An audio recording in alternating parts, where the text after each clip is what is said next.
रात के करीब 2:30 बज रहे होंगे। नाइट शिफ्ट करने के बाद मैं पैदल ऑफिस से घर की ओर लौट रहा था। वहां न होने के कारण बीते 1 डेढ़ साल से महानगर की सुनी बियावन और लंबी सड़कें हमसाया बनकर मेरे साथ चलती रहती। बाप रे, इतनी लंबी लंबी और भूतिया सड़कें खत्म होने का नाम ही नहीं लेती। बस चलती रहती है, चलती रहती है, रुकने का नाम ही नहीं लेती। कहीं ऐसा घनघोर अंधेरा कि पैर कहाँ पड़ रहे हैं पता ही नहीं चले, तो कहीं खंभों की लाइट से फूटते सफेद चिलमिलाते प्रकाश में नहाती सड़कों की खूबसूरती देखते ही बनती है। रोजाना का रूटीन होने के कारण अब इन सुनी और अंधेरी सड़कों से डर नहीं लगता। इन्हीं सुने और बियावन रास्तों पर दिन भर इतना हेवी ट्रैफिक और चहल पहल रहती है कि एक कदम पैदल चलना भी दूभर हो जाए। मई की बेरहम गर्मी, माथे से चूता पसीना और ऐसे में अचानक हल्की हल्की ठंडी चलने लगी। माथे के पसीने से टकराती ठंडी हवा कितनी शीतलता प्रदान करती है। ऐसे में कौन बेवकूफ होगा जिसका मन गुनगुनाने को नहीं करेगा। गुनगुनाते हुए मैं आगे की ओर बढ़ ही रहा था कि अचानक मेरी आंखें एक जगह जाकर ठिठक गई। सड़क किनारे एक सभ्य सी अधीर महिला खड़ी दिखाई दी। करीब 100-125 फीट की दूरी रही होगी। कंधे पर छोटा सा बैग लटका था और वहीं पैरों के पास भी एक ब्रीफ केस जमीन पर रखा दिखाई दिया। सफेद प्रिंट वाली साड़ी से जिस करीने से उसने अपना सिर ढक रखा था, उससे तो वो किसी भले घर की ही लग रही थी। लेकिन इतने रात गए, वो भी शहर के भीतर से गुजरने वाले हाईवे पर, कुछ अजीब सा लगा। हो सकता है मायके या ससुराल वालों ने बस में बिठा दिया हो और किसी कारण बस लेट होने पर महिला को देर रात यहाँ उतरना पड़ा हो। शायद उसका घर यहीं कहीं आसपास ही होगा या फिर शायद सवारी ऑटो या रिक्शे का इंतजार कर रही होगी। लेकिन इतना रात गए रिक्शा कहाँ मिलेगा? शायद घर का कोई परिजन गाड़ी लेकर आ रहा होगा, या शायद शायद शायद सोचते हुए मैं उसके बहुत करीब आ गया। नजरों से नजरें टकराई मगर वो जरा भी नहीं झेपी। मेरी आंखों में बराबर देखती रही, भय का नामो निशान तक नहीं। वरना इतनी अंधेरी और सूनी रात में एक अकेली महिला, कम से कम मुझ जैसे मवाली सरीखे इंसान को देखकर तो डर ही जाए। लेकिन वो तो लगातार घूरती रही। चेहरे पर ना कोई हाव ना कोई भाव। हाँ, होठों पर मुस्कान बराबर जमी रही। मैं ही झेप गया, मुझे ही नजरें हटाना पड़ी। ऐसी वैसी तो नहीं। फिर एक कदम से सिर झटक दिया। हो गई, मैं सोचने लगा, कहीं ऐसी वैसी तो नहीं। फिर एकदम से सिर झटक दिया। होगी कोई, मुझे क्या लेना देना। मैं तेजी से कदम बढ़ाता हुआ अनजान महिला को क्रॉस कर गया। अनजाने डर और शर्म के मारे मैं फिर पलटकर नहीं देखा। न जाने वो क्या सोच बैठे। चलते चलते मैं दूसरी सड़क पर आ गया। अब वो सड़क और महिला पूरी तरह से ओझल हो चुकी थी। कहीं कोई भूत वूत तो नहीं। थोड़ी देर पहले भला लगने वाला रास्ता अब भयभीत करने लगा था। मैं जल्द जल्द अपने घर पहुंच जाना चाहता था। इसी तारम तरे में मैंने अपने चाल को बढ़ा लिया था और बड़े बड़े कदम फेरने लगे थे। करीब 1.25 किलोमीटर ही चला था कि अचानक मुंह से चीख से निकल गई। वो महिला करीब 100 गज दूर पर मेरे सामने आकर सड़क के किनारे उसी ढंग से खड़ी दिखाई दी। कंधे पर बैग और जमीन पर ब्रीफ केस। या कब यहाँ आ गई? एक ही रास्ता तो है। ना कोई गाड़ी निकली और ना ही वह पैदल दौड़ती हुई मुझसे आगे निकल गई। मेरा पूरा शरीर डर मारे के पसीने से तत्तर बत्तर हो गया। ऐसा लगा कि आज की रात कहीं आखिरी रात ना हो जाए। वो भूतिया औरत कुछ देर में मुझे चबा चबा कर खा जाएगी। मैं बेतहासा भागा, इतनी तेज कि पता ही नहीं चला कि वो औरत कब पीछे रह गई। भागता रहा और सीधे घर पर जाकर ही रुका। सांसें धौंकनी सी चल रही थी। घर के बाहर ही कुछ पल खड़ा रहकर मैं अपनी सांसों पर कंट्रोल किया। अगले दिन शाम करीब 5 बजे ऑफिस पहुंच गया। एक बुजुर्ग कर्मचारी को रात का सारा घटनाक्रम सुना डाला। हंसते हुए बोले, नूर चचा, अरे कहीं बुच्चड़ खाने के पास की बात तो नहीं कर रहा? बुच्चड़ खाना? मैंने बुदबुदाया। हाँ हाँ, बुच्चड़ खाना स्टॉलर हाउस था जहाँ जानवर कटते हैं। बेटा वो सड़क बहुत खतरनाक है, बहुत सारे हादसे होते हैं वहाँ। तेज रफ्तार बड़ी गाड़ियों ने बहुत सारे लोगों को कुचला है। सुना है कि कई साल बस का इंतजार कर रही एक औरत को भी एक ट्रक ने रौंद डाला था। तुझे ही नहीं, बहुत सारे लोगों को दिख चुकी है। लेकिन बेटा, भली रात में औरत की रूह लगती है, कभी किसी को नुकसान नहीं पहुंचाती। मैं हैरान था और परेशान भी। अब कैसे निकलूंगा उस रास्ते से रात में पैदल, और एक आत्मा औरत की रूह से आमना सामना हुआ है मेरा, वो भी भली औरत की रूह। अगर आपको ये कहानी अच्छी लगी हो तो आप मेरे चैनल को सब्सक्राइब जरूर करना। एंड अगर आपको ये स्टोरी लिखते हो तो और चाहते हो कि मैं आपकी स्टोरी को आवाज़ दूँ, तो आप मुझे इंस्टाग्राम पे मैसेज कर सकते हो। मैं आपकी स्टोरी को आवाज़ ज़रूर दूंगी। दूर एक गांव में एक पुरानी हवेली थी जहां एक डायन शैतान को लोगों की बलि देती थी, जिससे उसकी खूबसूरती और जवानी बने रहे और उसके पास कभी भी पैसों की कोई कमी ना पड़े। कहते हैं आज भी वो डायन जिंदा है और आज भी वो लोगों की बलि दे रही है। क्या दादी, आप भी ना आजकल कुछ ज्यादा ही फिल्में देखने लगी हो? आज की डेट में भी कोई डायन और शैतान होते हैं क्या? ये है आकांक्षा, जो कि गुवाहाटी जाने की तैयारी कर रही है क्योंकि उसकी वहाँ जॉब लगी है कि दादी उसे एक डायन की कहानी सुना रही है। और इस बात पर आकांक्षा दादी को चिढ़ाते हुए कहती है। दादी चिढ़ते हुए, हाँ हाँ, तुम बच्चे, आजकल के बच्चों को ये सब फिल्मी कहानियां ही लगेंगी। तुम लोग तो क्या जानो, ये सब जो तुम मन गढ़न कहानियां कहते हो वो असल कहानियों से ही जुड़ी होती है।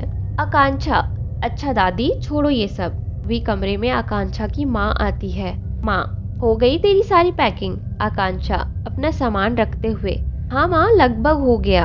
माँ थोड़ी उत्सुकता में, अच्छा तेरी पीजी का क्या हुआ?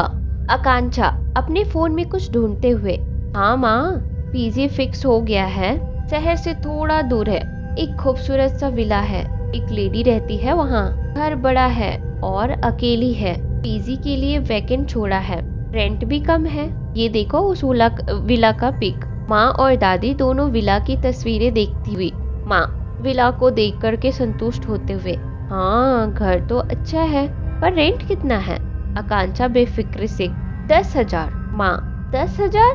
बेटा इतने में तो तेरे पापा पूरा घर चलाते हैं। आकांक्षा परेशान होते हुए, माँ यार बस अब आप शुरू मत हो जाइए, मुझे पता है बाहर का, सब जगह पता किया है, तब जाकर ये सस्ता सा घर मिला है। लोकेशन देखो आप, इतनी बढ़िया जगह है।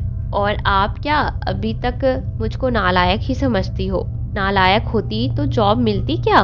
बिल्कुल सही, मेरी बेटी को आज से आप नालायक बोली तो मुझसे बुरा कोई नहीं होगा, देखिएगा। कांचा के पापा कमरे में आते हुए माँ को छेड़कर कहते हैं। माँ चिढ़ते हुए बोलती है, आप दोनों बाप बेटी से तो मैं कभी भी नहीं जीत सकती। मैं जा रही हूँ खाना की तैयारी करने, आप सब भी जल्दी से हॉल में आ जाइए। खुशियों का माहौल था, सब बहुत खुश थे। आकांक्षा और उसके पापा जल्दी जल्दी आकांक्षा का सामान पैक कर रहे थे, पर वहीं दादी अब भी चुपचाप उस विला की तस्वीर को अजीब तरह से घूरे जा रही थी और उनके चेहरे पर परेशानी और आंखों में एक अजीब सा डर था। आखिर क्यों दादी तस्वीर को इतनी अजीब तरीके से घूर रही थी? क्या था उस तस्वीर में और उस विला में? क्या दादी जानती है कोई राज उस विला का? आकांक्षा थोड़ी सीरियस होते हुए, क्या हुआ दादी, पिक को ऐसे क्यों देख रही हो? दादी थोड़ी घबराई हुई, बेटा मुझे कुछ ठीक नहीं लग रहा है इस घर को देखकर, ऐसा लग रहा है कुछ तो बहुत बुरा है इस घर के साथ। एक काम कर, तू यहाँ मत जा, दूसरा घर ले ले, पर यहाँ मत जा। आकांक्षा दादी को शांत कराते हुए, अरे दादी आप घबराओ मत, और आप जैसा सोच रही हो वैसा कुछ नहीं है, नॉर्मल सा घर है, कोई प्रॉब्लम नहीं होगी दादी। और मैंने पता किया है, हाँ बहुत सारे पीजीज रह रहे हैं। दादी एकदम से कहती, और उनमें से जिंदा कितना बचा और कौन कौन बचा ये पता किया है तूने? दादी का ऐसा स्वभाव देखकर और ऐसा सवाल सुनकर एक पल के लिए आकांक्षा भी घबरा कर शांत हो जाती है। मुझे डर लगने लगता है, पापा उन दोनों की बात सुनकर कहते हैं। पापा, अरे माँ, क्यों डरा रही हो उसको?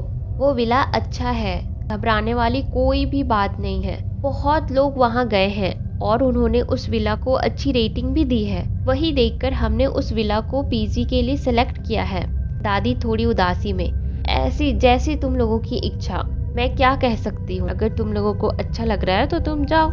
आकांक्षा और पापा नीचे हॉल में सारा सामान लेकर आ जाते हैं और दादी ऊपर कमरे में ही होती है। कमरे में चारों ओर सन्नाटा था और दादी चुपचाप कमरे में बैठी थी। तभी दादी आंखों को गोल घुमाती है, कहती है, एक्टिंग कर लेती हूँ ना मैं, फिल्मों के लिए ट्राई करूँ क्या? जोर से खिलखिलाकर हंसते हुए हालत खराब हो गई थी। तब मैंने से कहा कि जिंदा कौन कौन बचा? हा हा हा हा।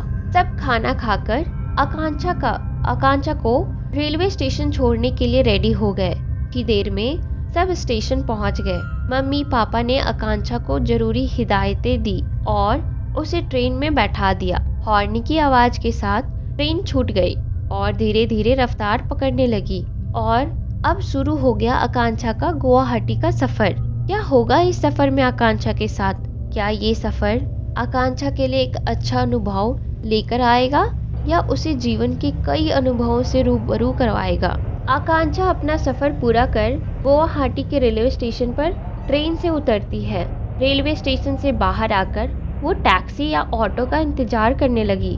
तभी एक ऑटो वाला उसके पास आता है। ऑटो वाला, हाँ मैडम बोलिए, कहाँ जाना है आपको?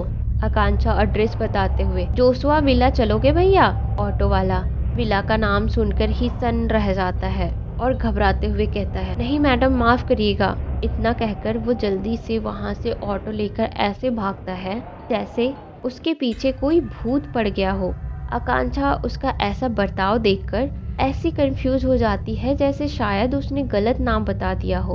वो अपना मोबाइल फोन निकालकर विला का नाम देखती है कि उसने विला का नाम सही तो लिया था ना।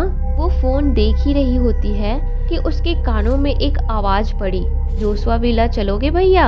आवाज की दिशा में देखा तो सादे से कपड़ों में, आंखों पर पट्टी, मोटा सा चश्मा लगाए एक पतली सी लड़की जिससे खुद का ही भार नहीं संभाला जा रहा था और उसने दो बड़े बड़े बैग अपने कंधों पर टांगे एक टैक्सी वाले से बात कर रही थी। उसे देखकर आकांक्षा उसके पास आती है और पूछती है, आपको भी जोशुआ विला जाना है?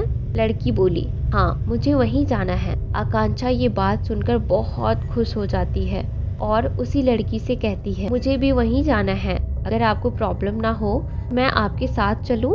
लड़की सोचती है, जान ना पहचान और मैं साथ में इसके चलने क्यों बोल रही है? मैं क्यों जाऊं इसके साथ? कहीं मैं इसके साथ गई और इसने मुझे बीच रास्ते में लूट लिया तो?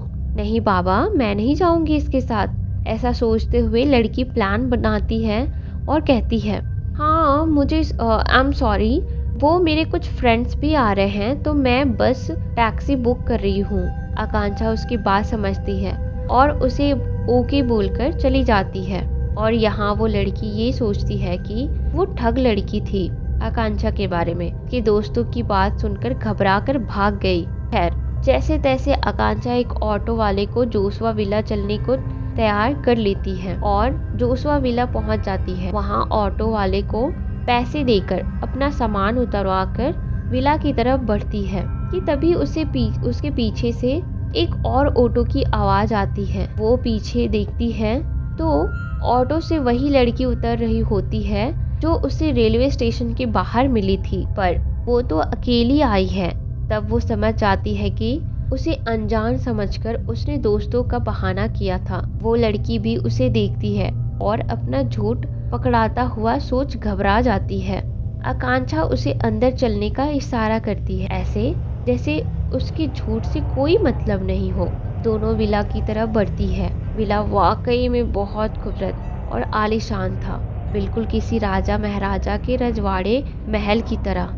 आकांक्षा विला को देखती है और कहती है, वाह क्या विला है, यहाँ रहने का तो मजा ही कुछ और होगा। पर वो नहीं जानती थी कि ये विला उसकी जिंदगी का ऐसा मोड़ बन जाएगा जिसे वो कभी नहीं भूल पाएगी। आखिर क्या है उस विला में? क्या आकांक्षा की जिंदगी को को कोई खतरा है? आकांक्षा और वो लड़की दोनों विला का गेट खोलकर विला के मेन डोर पर पहुंचे तो वहां एक आदमी खड़ा था। वो आदमी बड़ा ही अजीब सा दिख रहा था, मानो उसे दुनिया और दुनियादारी से कोई लेना देना ही नहीं है। का मुंह देखकर तो आकांक्षा का मूड ही खराब हो गया। तो आदमी ने उन दोनों लड़कियों का बिना किसी भाव के अभिवादन किया। दोनों लड़कियां भी मुंह बनाकर अंदर चली गई। अंदर जाने पर उन्हें एक औरत मिली जो बहुत ही खूबसूरत, पतली दुबली गोरी सी पर थोड़ी अजीब सी थी कि लंबे लंबे नाखून, आंखों में गहरा काला मोटा काजल, होठों पर सुर्ख लाल लिपस्टिक और ने चोगे जैसा कोई ड्रेस डाला हुआ था। का रुआब देखकर आकांक्षा और वो लड़की थोड़ा सहम गए और उन्हें ये समझ ही नहीं आ रहा था कि उस औरत से कुछ कहना चाहिए या नहीं। वो औरत उनके नजदीक आने लगी, भी एक धम की आवाज के साथ। आकांक्षा और वो लड़की की आंखें बंद हो गई, डर से नहीं बल्कि अफसोस से, क्योंकि वो औरत जमीन पर गिरी हुई थी। दरअसल वो औरत अपना रुआब दिखाने के चक्कर में कुछ ज्यादा ही स्टाइल मारने लगी और इसी चक्कर में का पैर उसके चोगे जैसी ड्रेस में फंस गए और वो गिर गई। वो औरत फट से उठी और खुद को ठीक करते हुए कहने लगी। औरत अपनी शर्मिंदगी को छुपाते हुए जैसे कि अभी कुछ हुआ ही ना हो। Welcome miss Akanksha and miss Saumya, I am Diana Joshua, you can call me Diana. Akanksha और सौम्या ने भी डायना से थोड़ी बातें की। इसी बीच डायना ने उनसे कहा कि उन दोनों को एक ही कमरा दिया गया है। थोड़ी देर बाद बात करने के बाद वो दोनों लड़कियां अपना सामान उठाकर अपने बताए कमरे में चली जाती है। डायना उन दोनों को जाते हुए एक प्यारी सी स्माइल के साथ देख रही। दोनों के कमरे में चले जाने के बाद डायना के चेहरे पर भाव ही बदल जाता है और वो गुस्से में आवाज लगाती है, विक्टर विक्टर इधर आओ। विक्टर उसी दरबान का नाम था जो कि आकांक्षा और सौम्या को मेन डोर पर मिला था। विक्टर दौड़ते हुए आया और अभी तक जिसके चेहरे पर दुनिया भाड़ में जाओ वाले भी एक्सप्रेशन नहीं थे, अचानक से घबराहट ने उसके चेहरे पर कब्जा कर लिया। विक्टर घबराते हुए कहता है, क्या हुआ मैडम, आप गुस्सा में क्यों हो? हमने जैसा डिसाइड किया था वैसा ही किया ना उन लड़कियों के सामने। डायना से में कहती है, क्या खाक वैसा किया? की बात सुनकर विक्टर सोचता है तो सही ही किया था जैसा इस डायन ने कहा। खुद की गलती हुई होगी और मुझ पर बरस रही है, कमीनी डायन कहीं की। डायना ने आगे कहा था मैंने कि इस बारी मेरा ड्रेस ठीक से बनवाना और तुमने ये क्या बनवा दिया? विक्टर उसकी ड्रेस को ध्यान से देखते हुए कंफ्यूजन में अपना सर खुजलाते हुए कहता है, ठीक तो है, क्या हो गया? डायना चीखते हुए कहती है, क्या ठीक है, देखो कितनी लंबी है ये ड्रेस, मेरा पैर इसमें फंस गया और मैं गिर गई उन दोनों के सामने। ये सुनकर तो विक्टर की भी हंसी छूट जाती है, पर वो हंसी को दबा लेता है क्योंकि अगर डायना ये देख लेती तो उसका जीना मुश्किल हराम कर देती। विक्टर फिर बात बदलते हुए कहता है, उन दोनों को कोई शक तो नहीं हुआ ना? डायना, नहीं कोई शक नहीं हुआ है। विक्टर कहता है, तो अब आगे क्या करना है? डायना एक कुटिल मुस्कान के साथ, आगे क्या करना है, वही जो हम हर किसी के साथ करते हैं। शिकार आ चुका है, अब शिकार करने की तैयारी करनी है। इस शिकार की बात कर रही थी डायना। क्या आकांक्षा और सौम्या फंसने वाले हैं किसी के जाल में? जानने के लिए आप मेरे चैनल पर बने रहें। मैं नेक्स्ट वीडियो में इसके आगे की स्टोरी जरूर बताऊंगी और आपको ये कहानी कैसी लगी मुझे कमेंट सेक्शन में जरूर बताना। और क्या आपके पास भी कोई अपनी एक्सपीरियंसेस है या कोई हॉरर स्टोरी है या रियल घटना पे आधारित कोई कहानी है तो आप मेरे इंस्टाग्राम पे शेयर कर सकते हो। मैं आपकी कहानी को आवाज जरूर दूंगी। धानी अपने भैया का हाथ थामे बड़ी ही मस्ती में अपने घर की तरफ बढ़े जा रही थी। प्रतिदिन विद्यालय की छुट्टी के बाद अपने भैया धवल के साथ घर जाती थी। 8वीं में पढ़ने वाली धानी बड़ी ही शरारती और बातूनी लड़की थी। वहीं 10वीं में पढ़ने वाला धवल बहुत ही गंभीर और मितभाषी था। दोनों भाई बहनों में अथाह प्रेम था जो लोगों में हमेशा चर्चा का विषय बना रहता था। दोनों में आम भाई बहनों की तरह मीठी नोकझोंक भी नहीं होती थी। धानी और धवल एक ही विद्यालय में पढ़ते थे। धवल हमेशा धानी का रक्षा कवच बना रहता था। दोनों भाई बहन पढ़ने में होशियार होने के साथ साथ खेल कूद में भी अव्वल थे, इसलिए दोनों के माता पिता दोनों की तरफ से निश्चित रहते थे। दोनों कोई भी गलत काम नहीं करते थे।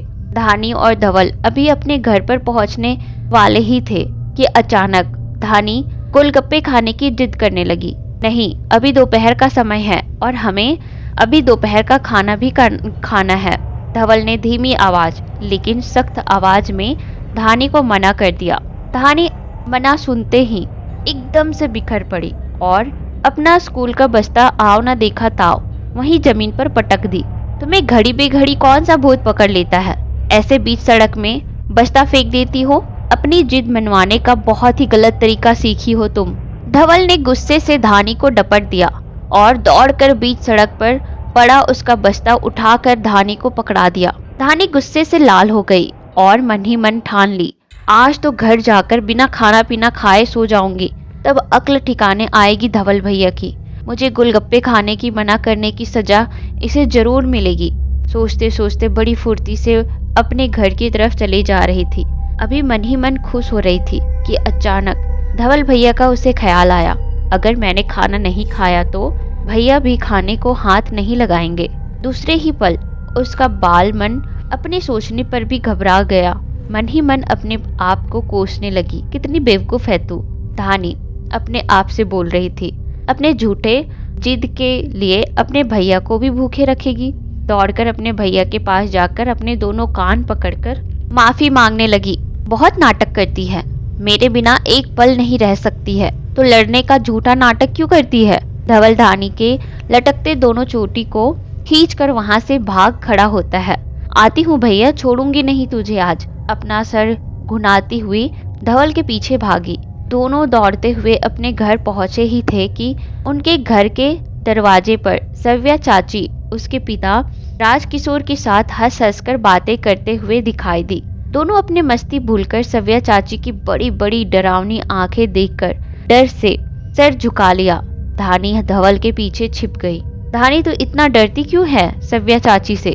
तुझे कुछ किया तो नहीं उसने कभी? फिर क्यों उसे देखकर डर से कांपने लगती है? धवल अपने पीछे खड़ी धानी को प्यार से पकड़कर समझाने की कोशिश कर रहा था और उसके डर को भगाने की भरपूर कोशिश करने लगा। धानी डर से अपना घर, जो उससे महज 10 कदम की दूरी पर था, सव्या चाची का उसके दरवाजे पर खड़े होने का कारण नाप नहीं पा रही थी। धवल धानी का हाथ पकड़े तेजी से उसे खींचता हुआ अपने घर की दहलीज पर जा पहुंचा। का हुआ धानी बिटिया, हमका देखकर रुक काहे गई? कोनो बात हो गई का? सव्या चाची ने कुटिल मुस्कान बिखेरना शुरू कर दिया। जाने दे सव्या, इन बच्चों की शरारतों में तुम क्यों अपना दिमाग लगाती है? राजकिशोर ने सव्या की तरह देखा। धानी और धवल चुपचाप घर के अंदर चले गए। ना जाने क्या दिखता है पापा को सव्या चाची में। माँ जब घर पर नहीं होती धमक पड़ती है और पापा भी इसके हाँ में हाँ मिलाते रहते हैं। धवल गुस्से से अपना बस्ता सोफे पर पटक दिया। भैया उसके बाल देखे हैं? कितनी गंदी जटाएं हैं, ऊपर से भूरे भूरे भी है। गले में देखा है कितनी तरह तरह की माला पहने रहती है। लोग लाल या पीला चंदन लगाते हैं और ये ना जाने क्यों काली या भूरी टीका लगाती है। भाषा देखी है इसकी, कितना अजीब बोलती है। सरकारी बैंक में चपरासी है, लेकिन फिर भी ना जाने कैसे कैसे ये ऐसा व्यवहार करती है। धानी ने डरते डरते बोला, तू शांत रह, जा हाथ मुंह धोकर आ, तेरे लिए खाना निकाल कर लाता हूँ। धानी अभी बाथरूम की तरफ जा ही रही थी कि दर्द से कराह उठी और वहीं जमीन पर अपने पेट को पकड़कर बैठ गई। धवल उसकी चीख सुनकर उसके पास आ गया। क्या हुआ धानी, तुम ऐसे पेट पकड़कर क्यों बैठ गई?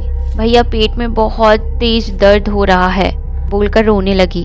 धवल कुछ सोच पाता उससे पहले बाहर दरवाजे पर बतियाते सव्या और राजकिशोर अंदर आ गए।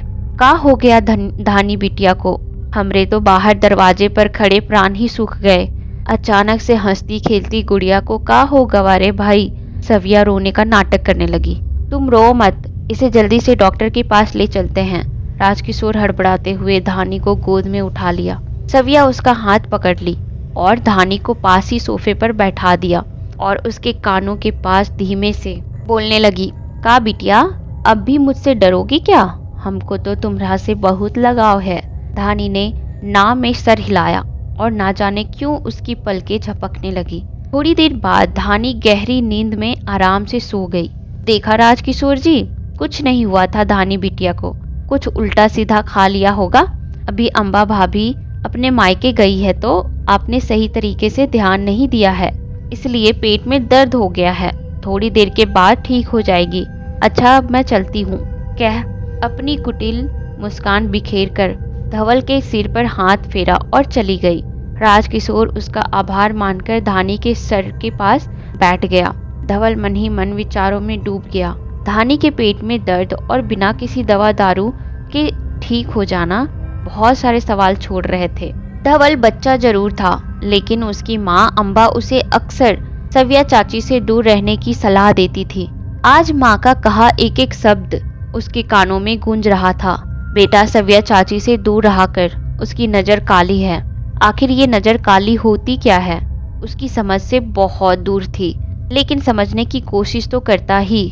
गहरी नींद में सो रही धानी अचानक से चीखकर उठी और बैठ गई। सिराहने बैठे धवल और राजकिशोर घबरा गए। भैया, माँ कब आएगी? माँ को बुला लाओ, मेरे पेट में फिर से जोरों से ऐंठन हो रही है। अपना पेट पकड़कर जोर जोर से रोने लगी। राजकिशोर ने बिना कुछ सोचे समझे धानी को उठाया और अस्पताल की तरफ भागे। धवल भी उनके पीछे अपनी घर की गाड़ी की चाबी लेकर भागा। अभी राजकिशोर गाड़ी के पास पहुंचा था, उसे चाबी की याद आई। पलटकर चाबी लेने जा ही रहा था कि सामने से आते हुए धवल के हाथ में चाबी दिख गई। उसने झट से चाबी लेकर कार का दरवाजा खोलने की कोशिश की, लेकिन दरवाजा नहीं खुला। राजकिशोर दर्द से बिखलती धानी को लेकर नंगे पांव अस्पताल की तरफ भागा। उसके पीछे पीछे रोता हुआ धवल भी भागे जा रहा था। दोनों हांफते हुए अस्पताल के दरवाजे के पास पहुंचते ही राजकिशोर डॉक्टर डॉक्टर चिल्लाते हुए सीधे डॉक्टर के कमरे में घुस गया। पीछे से आता हुआ धवल भी डॉक्टर के पैरों पर गिर गया। डॉक्टर राजकिशोर और धवल की ऐसा व्यवहार देखकर डर गया। अचानक फिर धानी के ऊपर उसकी नजर गई। धानी ऐसे दर्द से जोर जोर से चिल्ला रही थी जैसे मानो आज उसकी आखिरी दिन हो। डॉक्टर को समझ नहीं आ रहा था कि आखिर ऐसा क्यों हो रहा है। फिर डॉक्टर राजकिशोर को सामने वाले टेबल पे धानी को लिटा देने के लिए कहता है। डॉक्टर ने सबसे पहले धानी के पेट में गैस की आशंका जताई और उसकी वजह से उसे गैस की सुई लगा दी। धानी थोड़ी देर बाद अच्छा महसूस करने लगी। डॉक्टर ने थोड़ी देर आपातकाल के वार्ड में यानी इमरजेंसी वार्ड में जाकर धानी और राजकिशोर को इंतजार करने को बोला और वह दूसरे मरीज को देखने लग गया। धानी के लिए राजकिशोर डॉक्टर के द्वारा बताया गया जूस लाकर धानी को पिलाकर उसके सर पर प्यार से थपकी मार सुलाने लगा। अचानक उसका ध्यान धवल पे गया, जो बहुत देर से वहां से गायब था। उसके माथे पर बल पड़ने लगा था। धानी को इस हाल में छोड़कर कहीं जा नहीं सकता था। कैसी मुसीबत ने उसे आ घेरा था। अम्बा भी यहाँ नहीं है। अपने ख्यालों में मग्न अपनी किस्मत को कोस रहा था। पापा, माँ कल सुबह तक पहुँच जाएगी, मैंने फोन कर दिया है। धवल धानी के हाथ पकड़े खड़ा था। अच्छा किया धवल, अम्बा को बुला लिया, वरना मैं अकेला परेशान हो जाता। धवल आराम से अपने पापा के पास बैठा ही था। धानी फिर से दर्द से करहा उठी। राजकिशोर और धवल दोनों बेचैन होकर डॉक्टर को आवाज लगाने लगे। डॉक्टर भाग कर आए और धानी का परीक्षण करने लगे। धानी को तुरंत अल्ट्रासाउंड के लिए ले जाया गया, लेकिन उसकी रिपोर्ट में कुछ भी पता नहीं चला। आखिर धानी को क्या समस्या हो रही है? दर्द भी बढ़ता जा रहा था। डॉक्टर अपनी तरफ से सब करके थक चुके थे। अस्पताल में मौजूद सभी डॉक्टर के होश उड़े हुए थे। धानी का केस समझ में नहीं आ रहा था। राजकिशोर थक कर बैठ चुका था। उसके हाथ मजबूरी में बंध गए थे। खुद को लाचार और बेबस पिता समझकर हार मान चुका था। उसका दिमाग यही सोचे जा रहा था, कल अम्बा को क्या जवाब देगा। उसकी लाडली का सही से ख्याल नहीं रख पाया। धवल मन ही मन भगवान से प्रार्थना करने लगा। भगवान के दर पर बार बार सर पटक रहा था। उसकी हालत देख अस्पताल में मौजूद सभी व्यक्ति का हृदय द्रवित हो गया। अचानक अस्पताल में काम कर रहे वार्ड बॉय राजकिशोर के पास आया और उसके कानों में कुछ फुसफुसाया। राजकिशोर, मैं नहीं मानता ये बातें तकियानुसी है और अंधविश्वास को बढ़ावा देती है। आप सोच लो मेरे बेटे के साथ जो हुआ, उसके बाद मैं इन चीजों पर विश्वास ना करने की वजह ही ना बची। मेरे बेटे का शरीर अचानक से लाल हो गया और मेरा छोटा सा बच्चा दर्द से करहाने लगा।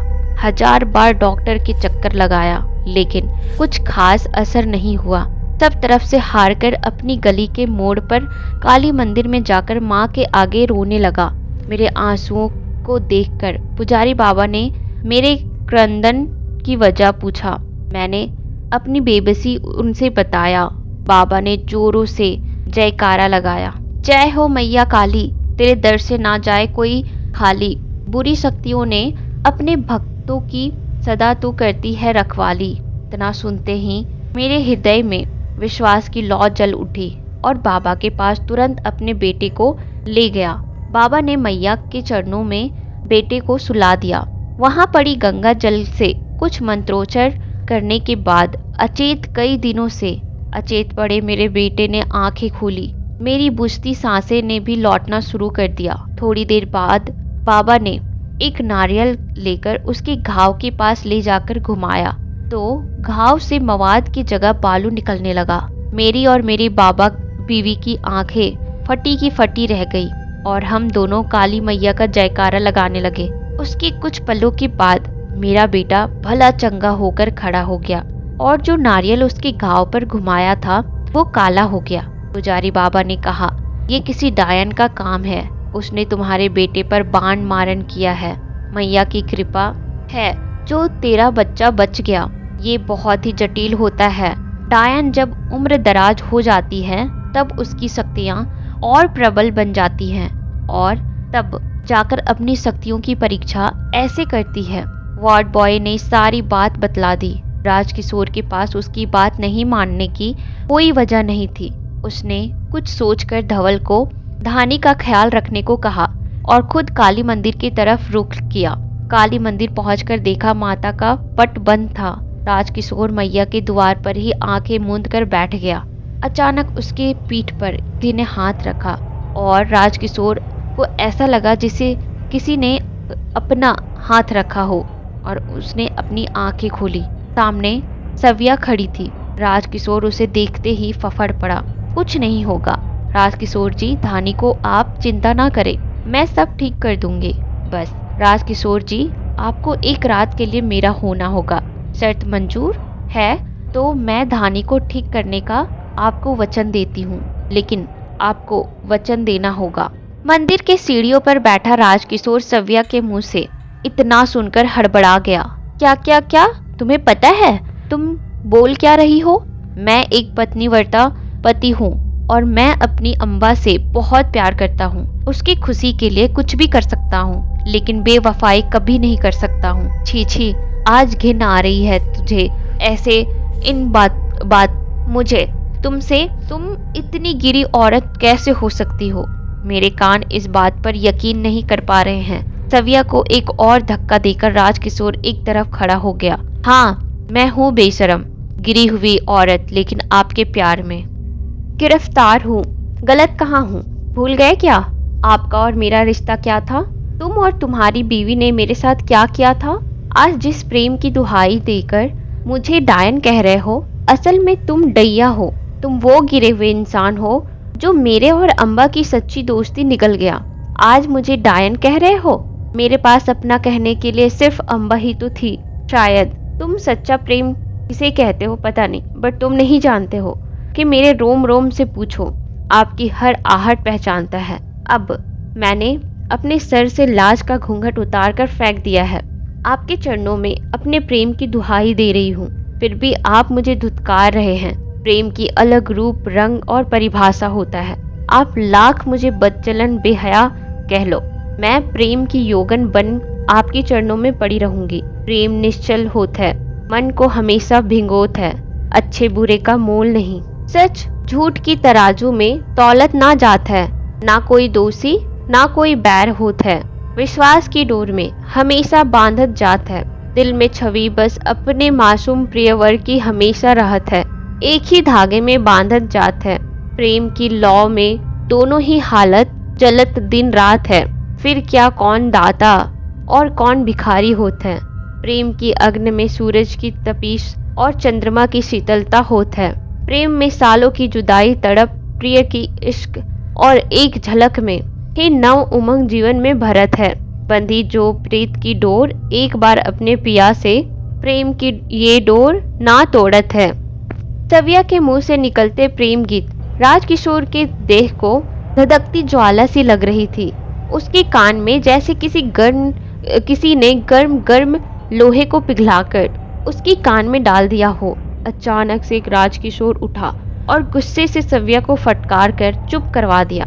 देख सविया, मैं कोई खिलौना नहीं हूँ जिसमें चाबी भरते ही हंसकर और गाकर तेरा मन बहलाऊंगा। तुम अपने घर जाओ, मुझे अपनी बच्ची की जान बचाने के लिए पुजारी बाबा के पास जाना है। थोड़ी देर खामोशी परस गई। खामोशी को चीरते हुए कपकपाते लहू से बहुत हिम्मत कर राजकिशोर सविया को समझाने की कोशिश करने लगा।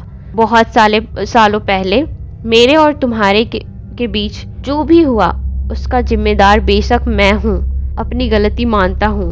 अपने दोनों हाथ अम्बा के सामने फैलाकर घुटनों के बल बैठ गया। हा हा हा हा। सालों पहले की गलती भुलाकर सविया बहुत आगे बढ़ चुकी है। मेरे अंदर दया और ममता नामक दीपक को मैंने मार दिया है। अब मैं क्रूर औरत हूँ और दया की उम्मीद मुझसे तुम कभी मत रखना, क्योंकि मेरा दिल तुम पर आ चुका है। अब सविया की खिदमत को तैयार रहना पड़ेगा। मैं सविया हूँ, जो चीज उसे पसंद आ गई उसे हर हाल में हासिल कर ही लेती है, चाहे हंसकर और चाहे रोकर। तुम्हें मेरा होना पड़ेगा। अब इसे मेरी जिद समझो या फिर मेरा प्रेम, ये तुम्हारी मर्जी है। लेकिन सविया को और इंतजार मत करवाओ, वरना अंजाम बहुत बुरा होगा। ये मेरा खुला निमंत्रण समझो या फिर धमकी। तुम्हारे लिए कोई भी शब्द बेमाने हैं। डायन भी 7 घर छोड़कर वार करती है और तुम अपनी सहेली की पति को ही हथियाने में लगी हो। थू है तुम जैसी औरत पर। ना बाबू, अब एक और शब्द भी सविया के शान के खिलाफ नहीं। मैं डायन नहीं, महाडायन हूँ। मेरी नजर जहाँ गड़ी वही चीज मेरी हो गई।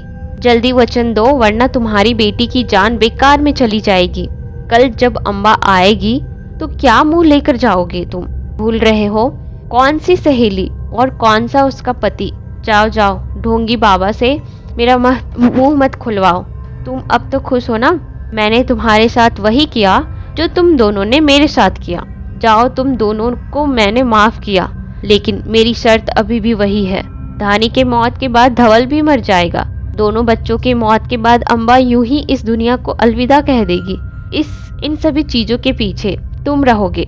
तुम अपने हाथों से अपने परिवार का कत्ल कर डालोगे। यह कहकर ठहाका लगाकर हंसने लगी। राजकिशोर धम से जमीन पर बैठ गया। मैया, अब तू ही मुझे बचा। आंखें मूंद प्रार्थना करने लगा। उसकी आंखों से आंसुओं की बूंदें बरसने लगी। सब बेकार है। पूजा, आराधना और मैया के चौखट पर माथा पटकना भी बेकार है। आओ बाबू, बस एक बार मेरी प्रेम वर्षा में भीग जाओ। राजकिशोर दर्द से तड़पती धानी का चेहरा याद कर रोने लगा। कहाँ फंस गया भगवान? मैं ही मिला था तुम्हें इस दलदल में फंसाने को।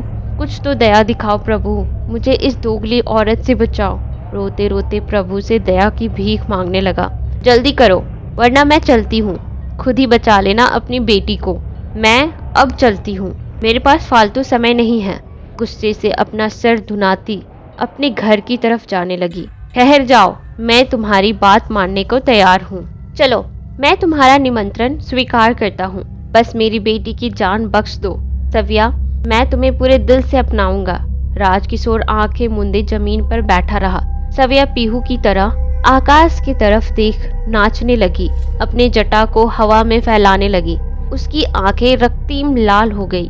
अचानक से सविया बहुत ही विशाल नारी का रूप लेकर भयानक लग रही थी। कोई भी साधारण व्यक्ति उसका ये रूप देखकर डर ही जाता। थोड़ी देर नृत्य प्रदर्शन कर अपनी खुशी का इजहार कर सविया अचानक एक अति सुंदर नारी का भेष लेकर राजकिशोर के समक्ष खड़ी हो गई। राजकिशोर जी, कृपया अपनी आंखें खोलिए। आज देखिए, आपके सामने स्वर्ग की अप्सरा प्रेम निवेदन लेकर खड़ी है। राजकिशोर ने आंखें खोली। उसकी समक्ष लाल गोटेदार साड़ी में, कानों में बड़े बड़े कुंडल पहने, मंद मंद मुस्कुरा रही थी। उसके आंखों में कामुकता साफ झलक रहा था।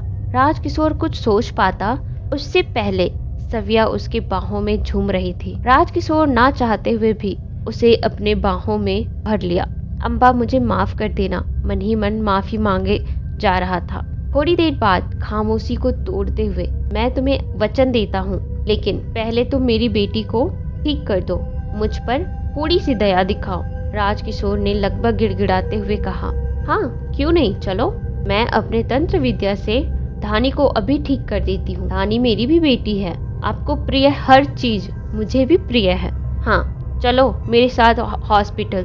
अपनी तंत्र विद्या के चमत्कार से धानी को अभी ठीक कर दो। राजकिशोर के आंखों में चमक बढ़ गई। नहीं, आप धानी को लेकर काली मंदिर के पिछवाड़े में बने उस गुफा में आ जाना। देर मत करना। सविया मन ही मन कुटिल मुस्कान बिखेर कर अपनी सुलझी हुई काली घनेरी बालू को हवा में लहरा दी। अचानक से हवाएं अपनी गति बदल ली और अपनी दिशा भी। आसमान में बादलों ने चांद को अपने पीछे छिपा लिया। चारों ओर घनघोर अंधेरा छा गया। राजकिशोर इस अंधेरे को चीरते हुए अस्पताल की तरफ बढ़े जा रहा था। सविया मगन होकर नाचे जा रही थी। उसकी हंसी चारों दिशा को भयभीत करने के लिए काफी थी। सविया के नृत्य का राज क्या था? क्या सविया सच में राजकिशोर से प्रेम करती थी, या सविया अम्बा और राजकिशोर के अतीत में ऐसा कुछ हुआ था जो सविया राजकिशोर को घुटने के बल ले आई? और अब क्या धानी का क्या होगा? सविया खुशी से झूमते नाचे जा रही थी। आज अपने तंत्र विद्या में सर्वशक्तिशाली बनने की और प्रथम सीढ़ी हासिल कर ली हूँ। हाँ, मैं डाकिनी बनने जा रही हूँ, महाडाकिनी। मेरा रोम रोम हर्षा रहा है। आज के बाद इस पूरे गांव में मेरा राज होगा। मेरे भय से गांव का चप्पा चप्पा थर्रा उठेगा। सविया ने ठहाका लगाकर अपने जटाओं को चारों ओर घुमाकर लहरा दी। अचानक से रुककर जोर जोर से हंसने लगी। तीव्र गति से चलती हवा के कारण पेड़ों की पत्तियां भयानक रूप धारण कर ली थी और पेड़ों की पत्तियों से साए साए की आवाज वातावरण को डरावनी बनाने के लिए काफी था। भूथा बाबा के समक्ष प्रज्वलित अग्नि में सविया अपने जटाएं नोच नोच कर डालने लगी। अपने प्रिय शक्तिशाली बाबा को प्रसन्न करने में कोई कसर नहीं छोड़ना चाहती थी। हा हा हा हा हा हा, बेतहासा हंसे जा रही थी। बाबा, आज मेरी हर मनोकामना पूर्ण होगी। अपने बालों को जोर जोर से झुलाकर हंसे जा रही थी। सविया अभी भूतहा बाबा को प्रसन्न करने में लगी थी कि गुफा का द्वार खुला। सविया की डायन सखी चरनी थी, जो 2 बड़े मसाले लेकर दरवाजे के अंदर प्रवेश की। गुफा के चारों तरफ रोशनी फैल गई। सविया और चरनी भूतहा बाबा की प्रतिमा को प्रणाम कर नृत्य करने लगी। इधर तेज कदमों से रात के अंधेरे को चीरता हुआ राजकिशोर हांफता हुआ अस्पताल की सीढ़ियों तक पहुंच गया।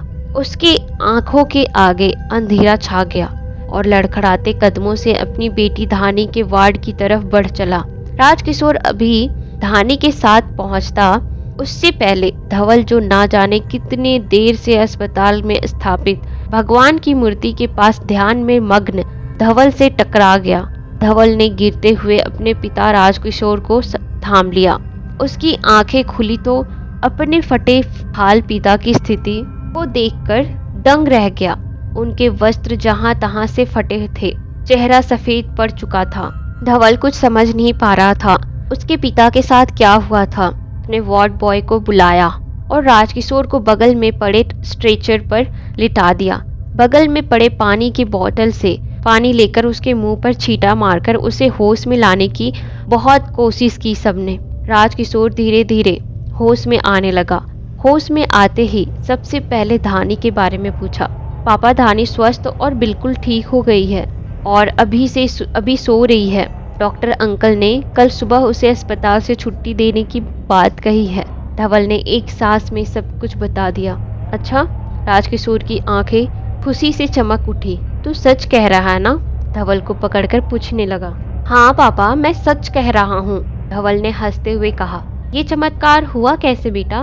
डॉक्टर ने भी हार मान ली थी। फिर किस भगवान ने साक्षात मेरी बेटी को मौत के मुंह से बचाया?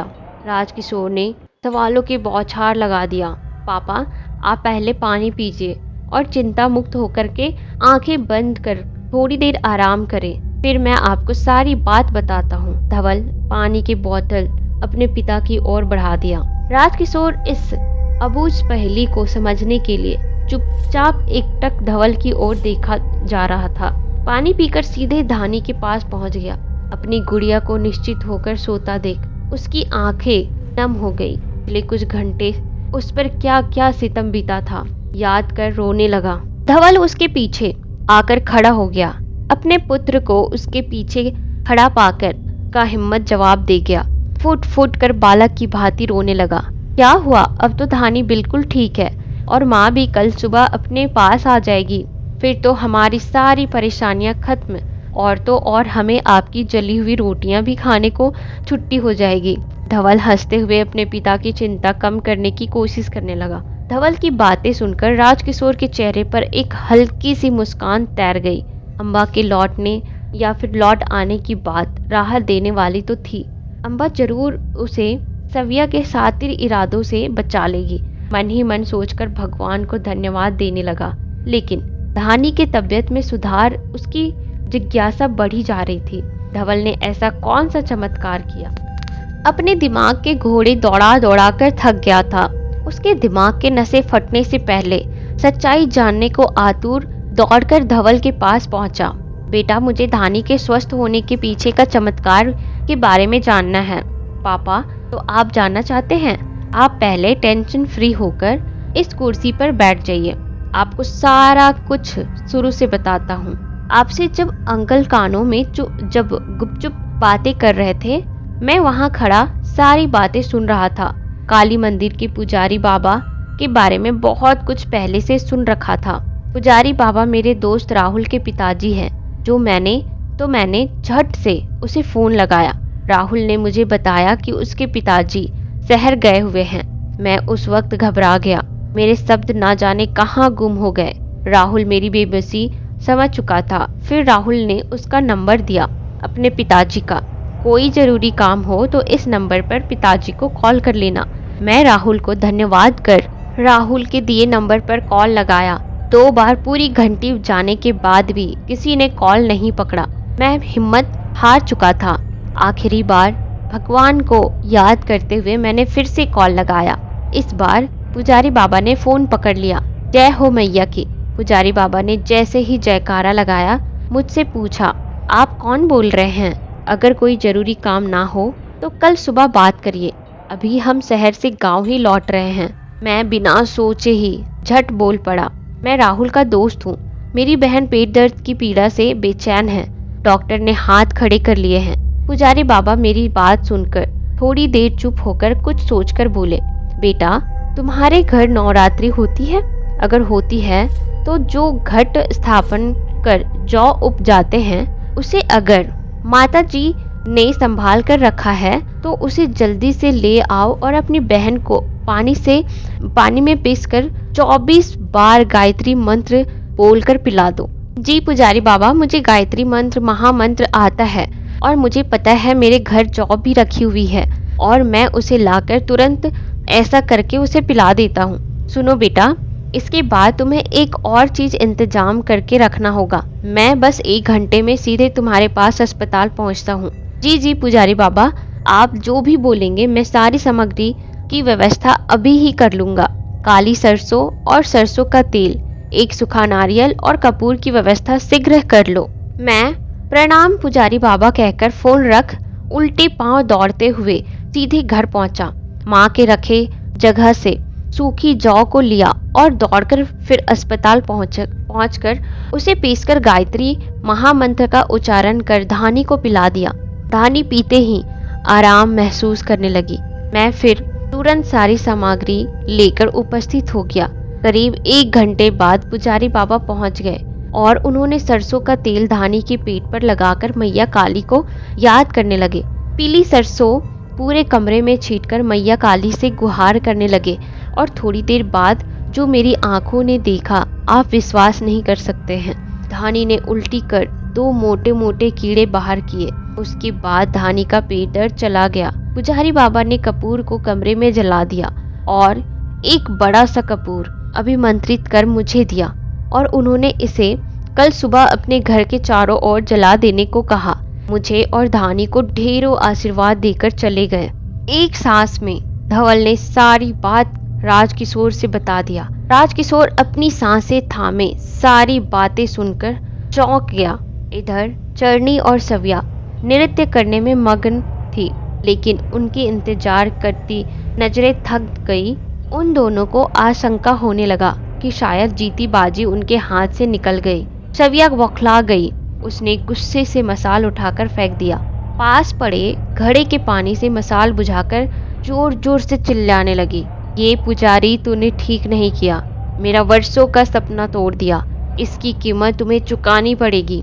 जीती बाजी हारने के बाद सव्या का अगला कदम क्या होगा?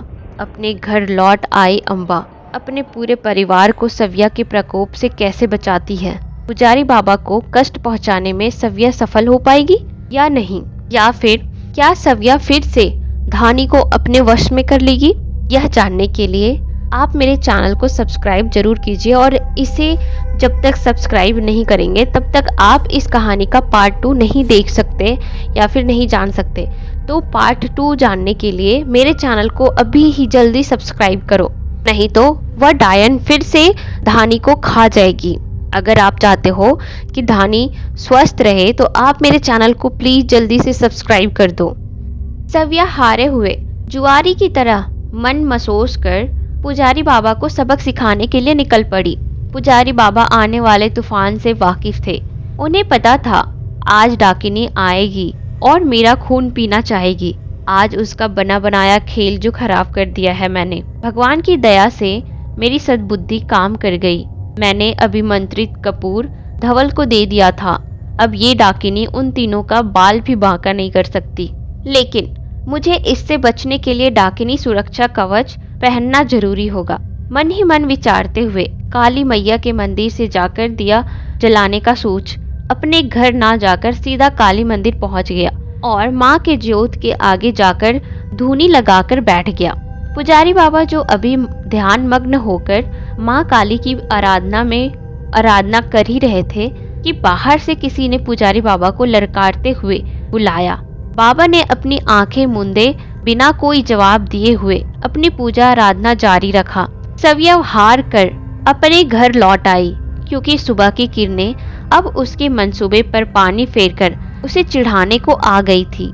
इधर सुबह की किरणें अस्पताल के दरवाजे पर आ चुकी थी।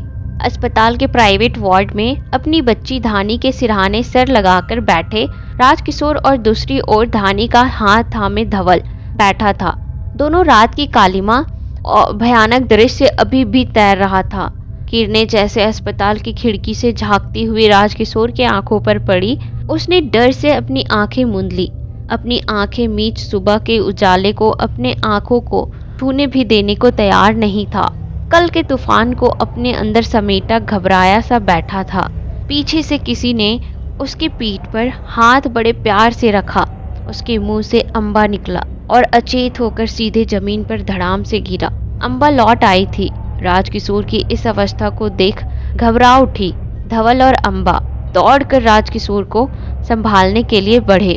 अम्बा राजकिशोर का सर अपने गोद में लेकर धानी के पास पड़े जार के पानी राजकिशोर के ऊपर छिड़की।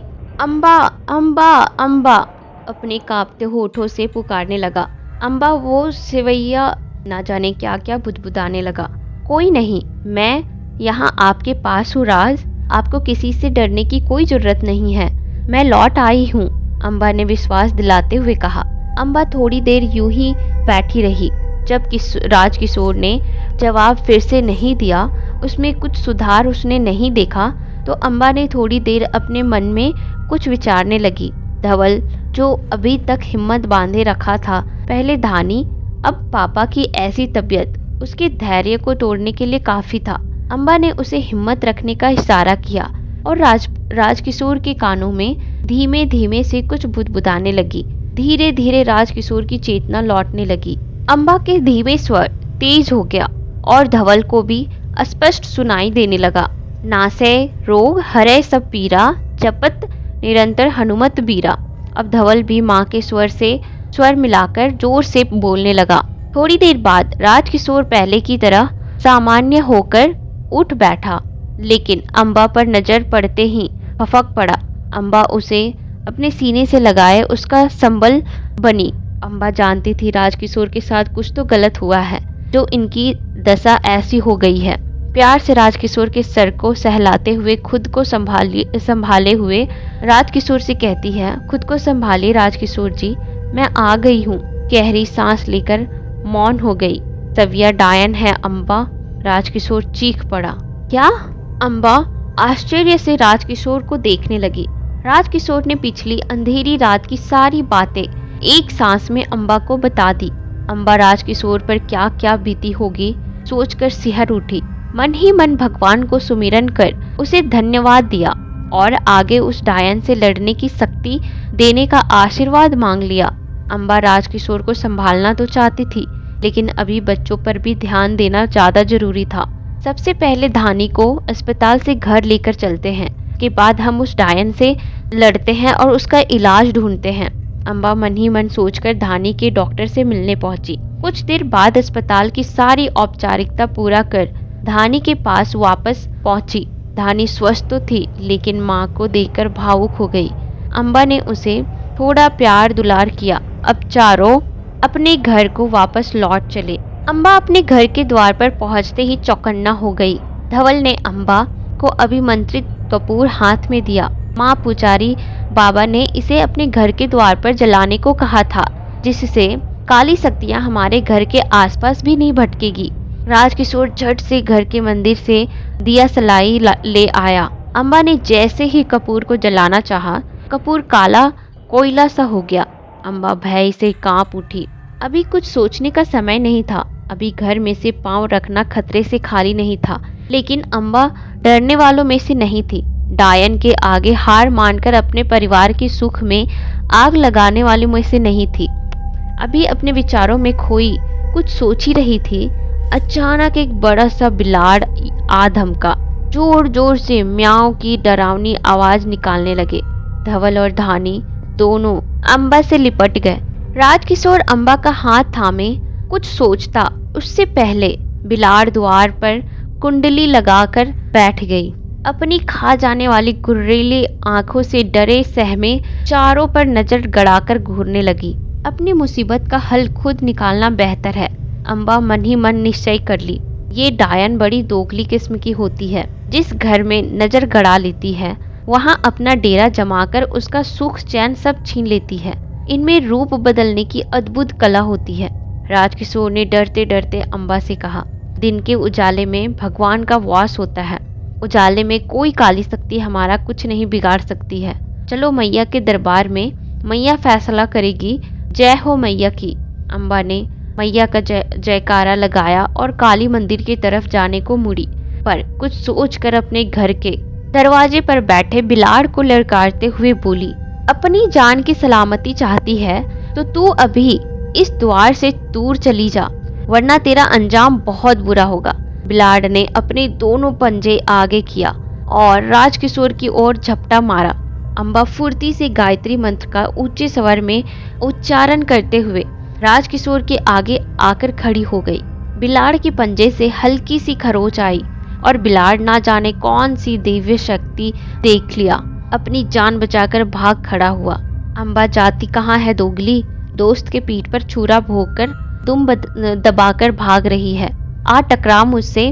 तेरे पास तंत्र विद्या है तो मेरे पास सच्चाई की ताकत है। काली शक्तियाँ कितनी प्रबल हो सकती है, मुझे देखना है। इतना सुनते ही बिलाड़ की जगह बौखलाई सी सविया खड़ी हो गई। तू और मेरी सखी, कितना बेहुदा मजाक किया तूने मेरा प्यार छीना और आज तेरे पास है, सब मेरा था। तू जानती थी ना। बंद कर अपनी बकवास। प्यार छीनकर और लूटकर नहीं लिया जाता है। प्यार में दिया जाता है खुद को, और अपने प्रेमी का अपना सर्वस्व लुटाया जाता है। वाह, प्रेम की परिभाषा सिखाएगी तू मुझे। पहली दोस्ती की परिभाषा सीख ले। दगेबाज औरत, खेल खेलती है तू मेरे साथ। भोली सूरत और मासूमियत का ढोंग कर मेरा प्यार, मेरा राज मुझसे छीन लिया। आज मुझे नैतिकता का पाठ पढ़ा रही है। हाँ, मैं डाकिनी हूँ। मैं अपने अंदर झांक, तूने अपनी सहेली का सौभाग्य अपने मांग में सजाकर तुझे अपने डायन बनने पे मजबूर कर दिया। अब मैं तुझसे तेरा सब कुछ छीन लूंगी। मौत को तू तरसेगी अम्बा, याद रखना मेरी ये बात। मैं तुझे ऐसी सजा दूंगी, आने वाली पीढ़ी इस दोगली का इंतकाम याद कर थर्रा उठेगी। सव्या ने आग उगलते हुए अम्बा को भविष्य के लिए चेता दिया। मैं उस बात के लिए तुझसे कितनी बार माफी मांग चुकी हूँ। मैं भी अपने दिल के आगे मजबूर थी। सुन, तुझे हमारी दोस्ती के अच्छे पलों का वास्ता, तू मुझे माफ कर दे और जीने दे मेरी जिंदगी। अम्बा दोनों हाथ जोड़कर सव्या के सामने रोने लगी। अम्बा, मेरी दुनिया उजाड़ कर क्या मिला तुझे? सव्या इतना बोलकर धीमे धीमे अपने ख्यालों में मग्न अम्बा के घर से निकल गई।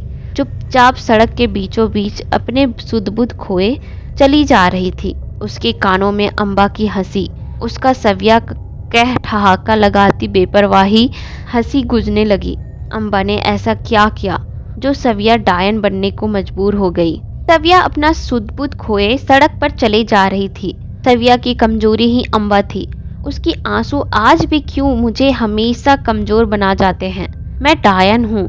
मेरे अंदर भावना नामक कोई चीज उपलब्ध नहीं है। मेरे अंदर की सारी भावना मारकर ही तो मैं डाकिनी बनी थी। अपने सुहाग की बलि देकर मैं डाकिनी बनी। हाँ, मैं डायन हूँ। मेरी जिंदगी का एक ही मकसद है, अम्बा के जीवन से सारी खुशियाँ छीन लेना। सव्या अपनी जटाओं को पकड़कर गोल गोल घुमाकर बड़ा सा जूड़ा बनाकर चारों ओर अपनी लाल लाल बड़ी आंखों से घुर्रा।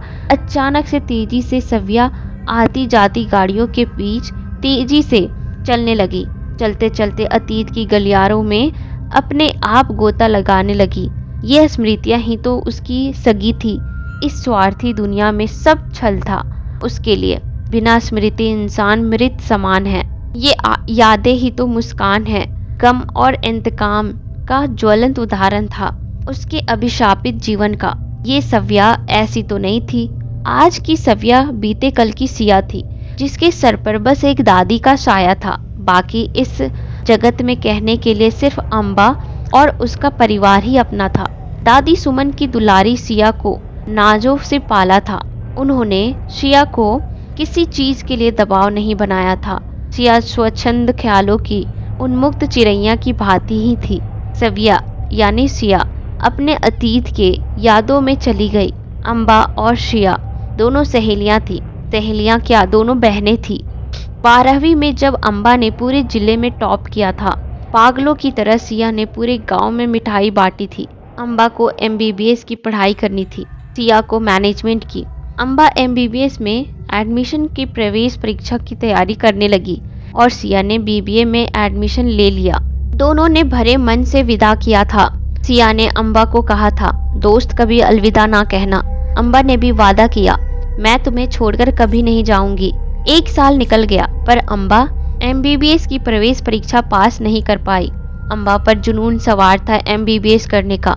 सिया फोन उठाकर कहती थी, यार तू कुछ और कर ले, पापा बहुत गुस्सा हो जाएंगे। थोड़ा हताश होकर कहती। दूसरे साल भी जब अम्बा प्रवेश परीक्षा पास नहीं कर पाई, सिया ने उसे फोन किया, यार तू ठीक तो है ना? सिया ने हड़बड़ाते हुए कहा, हाँ मुझे क्या होना था, पापा मान गए हैं और मैं भी तेरे कॉलेज में प्रवेश लेने वाली हूँ।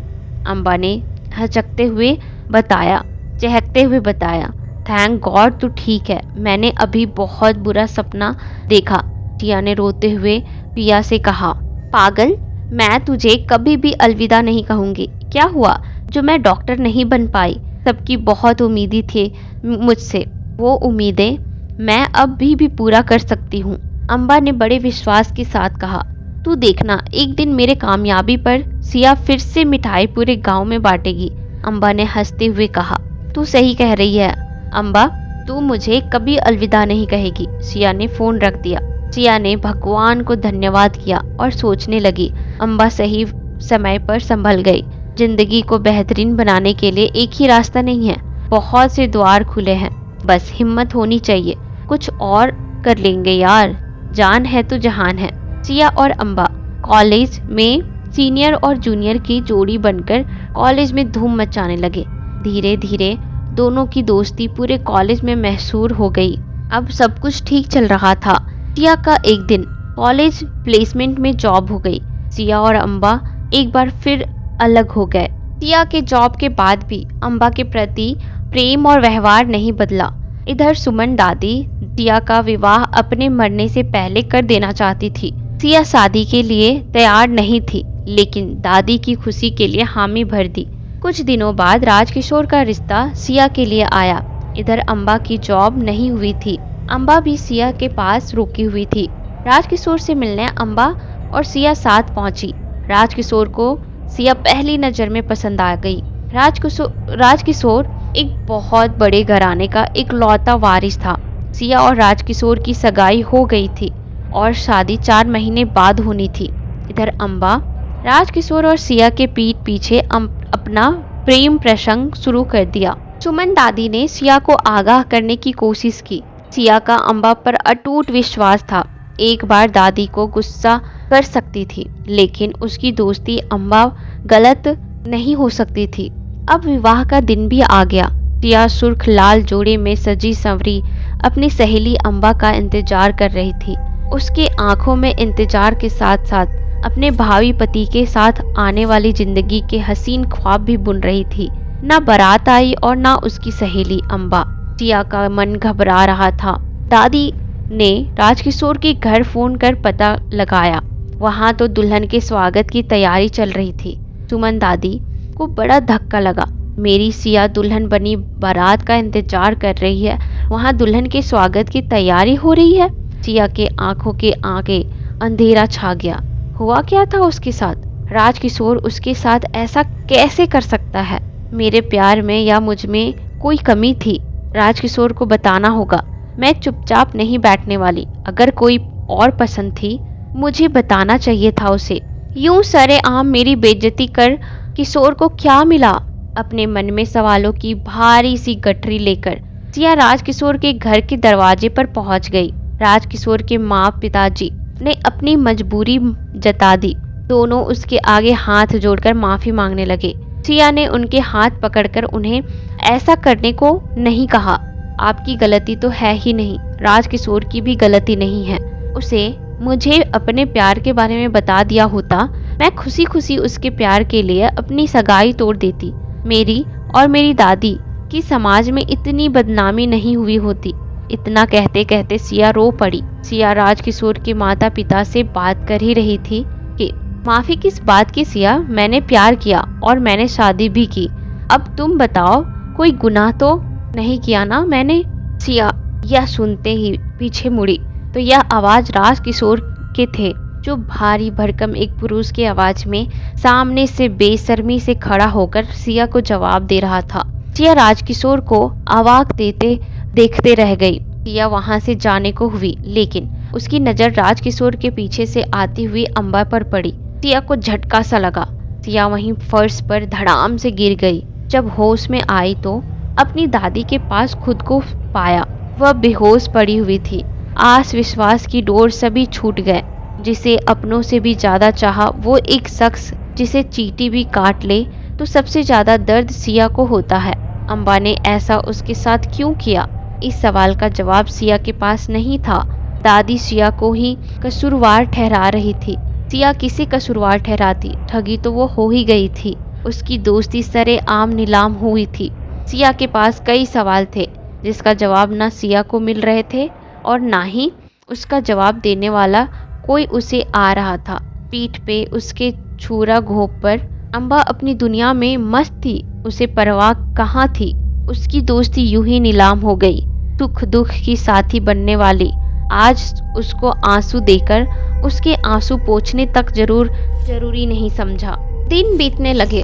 सिया इस दर्द से उबरने की बहुत कोशिश कर रही थी, लेकिन ये जालिम दुनिया गाहे बगाहे उसे अम्बा और राजकिशोर का धोखा याद दिला ही देती थी। सिया की जिंदगी उस पर बोझ लगने लगी थी। सिया जिंदगी का दामन कब का छोड़ देती, लेकिन दादी का क्या होगा? सोचकर दुनिया का ताना सुनकर भी जीने लगी। दादी भी सिया को लेकर काफी चिंतित रहती। सिया का विवाह से लेकर उसकी भविष्य की चिंता में बीमार रहने लगी। सिया दादी को लेकर अस्पताल उनका इलाज के लिए गई थी। वहां अम्बा अचानक से सिया के सामने आ गई। सिया उसे अनदेखा कर दादी को लेकर डॉक्टर के पास पहुंच गई। अम्बा सिया के पीछे पीछे आ गई। माफ नहीं करोगी सिया मुझे राजकिशोर से प्यार हो गया था। दिल के हाथों मजबूर होकर मुझे विवाह करना पड़ा। हाथ जोड़कर अम्बा सिया के सामने रुआंसी सी खड़ी हो गई। सिया ने बोला, मैं कभी नाराज नहीं थी। तुम मुझे पहले बता देती तो मुझे बुरा नहीं लगता। पगली, तेरी खुशी से ज्यादा मेरे लिए कुछ भी इम्पोर्टेंट नहीं रखता। मैं तुझे इस दुनिया में सबसे ज्यादा प्यार करती हूँ। फिर तुम मुझसे राजकिशोर से प्रेम करती हो, यह बात क्यों नहीं कर पाई? दुख इस बात का नहीं कि मेरी शादी नहीं हो पाई, बल्कि दुख इस बात का था कि मेरी सबसे अच्छी सहेली ने मुझे धोखा दिया, मुझ पर विश्वास नहीं किया।